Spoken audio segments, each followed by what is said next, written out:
Pasaiako Eskalerillas eraikineko bizilagunek etxegabetze demandak jaso dituzte. Gogoratuko dugu portu agintaritzaren jabetza den 2 atariko eraikin horretan portuko langileen 12 familia bizi direla eta eraikina eraitsi egin nahi dutela portu agintaritzak eta Euskal Trenbide sareak eraikina dagoen tokian tren lotura bat egiteko. Eta ordutik etxegabetzeari aurre egiten ari dira bertako bizilagunak. Hori da, etxen titularitatea duten 5 familiei kalte ordaina eskaini zien portu agintaritzak, baina bizilagun guztientzako etxebizitza alternatiba erreala eskatu dute bizilagunek. Orain, titularitaterik ez duten bizilagunek etxegabetze demandak jaso dituzte eta 5 familia horiei Donibanen eskaini diete etxea.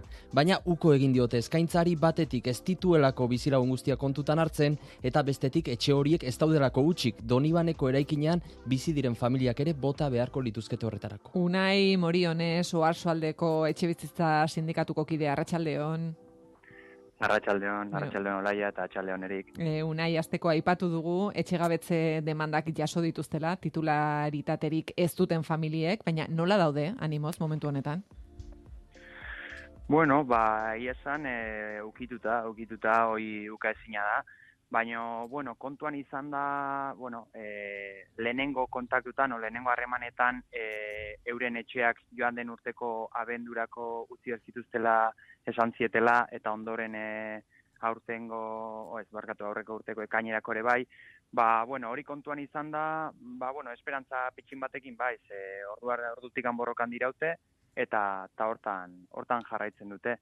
Eta aipatu dugu nahi, aste honetan lerroburuetan dagoela gaia, besteak beste, eskaini dietelako titularitatea duten horiei Donibanen etxea, baina aipatu dugu ez dutela inor euren etxetik bota nahi, eta ez dutela eurak birkokatzeko hori egiterik nahi. Nola jaso duzu, zuek, portu agintaritzaren proposamena?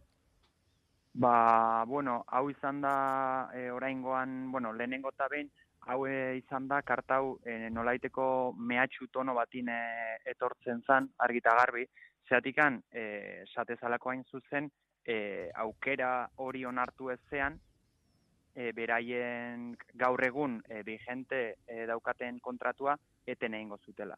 Horrelako, mehatxu hori erabiltzen zuten, eta beraiek esaten zuten, argita garbi, hori etzela alternatiba erreal bat, hain zuzen, bertan, oraindikan pertsona batzuk bizi direlako eta ez beraiek, ez guk sindikatuen partetikan, ez tegulako auspotu nahi, inolaz ere, berkokatze bat eman dadin, beste etxegabetze batzuk eman daitezen. Aipatzen ari garenez, 12 familia hauek egoera desberdinetan daude, etxe bizitzen titularitatea dutelako bostek, baina besteek ez dutelako inongo jabetzagiririk. Etxe bizitza horietan egokitzapenak egin dituzte askok, eta euren aurrezkiak bertan inbertitu baita ere. Zer egoeratan daude familia horiek? Egoera latza da, eta gaina kontua honek badarlama denbora luze bat, portuekin euki genitun lehenengo harremanetikan denbora desente pasa dela, eta beraiek, kontu neuki berda, guk azkenin titular eta ez titular ezberdintzea egin baino, guk esaten duna batzuk jaso zutela etxe bizitza horietan eoteko eskubidea, hain zuzen, portuko langileak eta beraien bikoteak zirelako, eta beste batzuk dira, bertan jaiotako pertsonak, hau da, hain zuzen, ez zuzenean portuan langileak izan zirenak, baizik eta beraien seme-alabak, baina ez gara hitz egiten ari etorkizunean edo nolabait bertara bizitzea besteria joan ziren pertsonez, baizik eta pertsona horien seme-alabazari gara. Eta portuak okupatzat hartzen ditu, etxebizitza horiek okupatzenengo balia bezala, beraiek urte luze hauetan, beraien soldataren zati handi bat inbertitu dutenean, edo erabili dutenean, etxe horien berregokitzapen egiteko. Eta horrela aipatu behar da, portuaren jabetzako etxe bizitzak izanik ere, portuak erabat utzita izan dituela, erabat abandonatuta kasu eta mantenu aldetikan, bai gaur egun biziren Eskalerillaseko etxea, eta baita bonantzako, hau da, San Juango alternatibatzat eskaintzen duten etxe bizitza hori. Eta unai aipatu duzu kronologia luzea izan dela. 2023 ari direla familia hauek nolabait kolkoan etxegabetze arrisku hori dutela. Orain aipatu dugu demanda jatzo dituztela, kaleratze demandak. Esan genezake bide judiziala abiatzen dela orain? Bai, dudik gabe. alde batetikan nolabait portuak ez titulartzat jotzen dituen horiei heldu zaizkie demandak aipatu duzuen moduan, eta hor bai, helegite judizialak martxan jartzeko eta aplikatzeko unea heldu da, eta bueno, guk izan sindikatutikan eta izan bizilagunen partetikan argi daukagu eta argi daukate borrokan jarraituko dutela, ez dugulako men egingo portuak erabili ditune mehatxuei eta erabiltzen ditune estrategia ezberdinei, hain zuzen, horiek behaien etxeak direlako eta ez beraiek ez dakitzeratikan zerutik gabe zaizkiren etxeak direlako. Une honetan bada negoziazio horiek portu agintaritzarekin?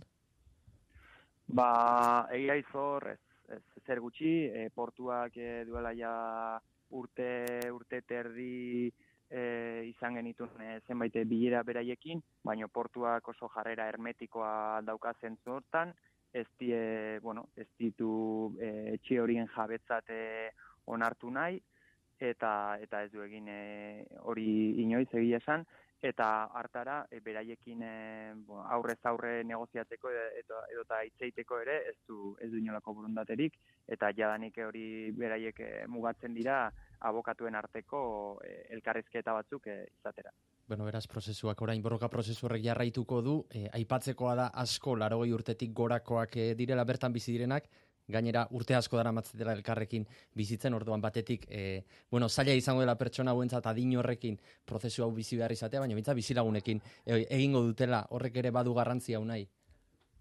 Bai, dudik gabe. Azkenien bada lehenengo pertsona talde bat da, esan zuen bezala askok 80 urtetik gora daukate, arraigo handia herrian, hau da, beraiek lotura handia daukate herriarekin, beraien azkenian bizitza egin dute bertan, eta bertatikan aldendu nahi dituzte, baina, azkenian aurre garbi zanei dugu, beraiek batuta mantendu ez balira, ez ginekela, duela urte terdi eginiko mehatxuen ondoren, hau da, kaleratze edo etxegabetzen mehatxuen ondoren, hemen egongo, orduan beraiek garbi daukate, batasuna erakustekotan asko zurrunago iritsi daitezkela eta jarraitu ezakegula gure etxetan gelditzeko borrokan. Unai Morionez, Oarsoaldeko etxebizitza sindikatuko kidea, gertutik jarraituko dugu, bertan gertatzen dena, eskerrik asko.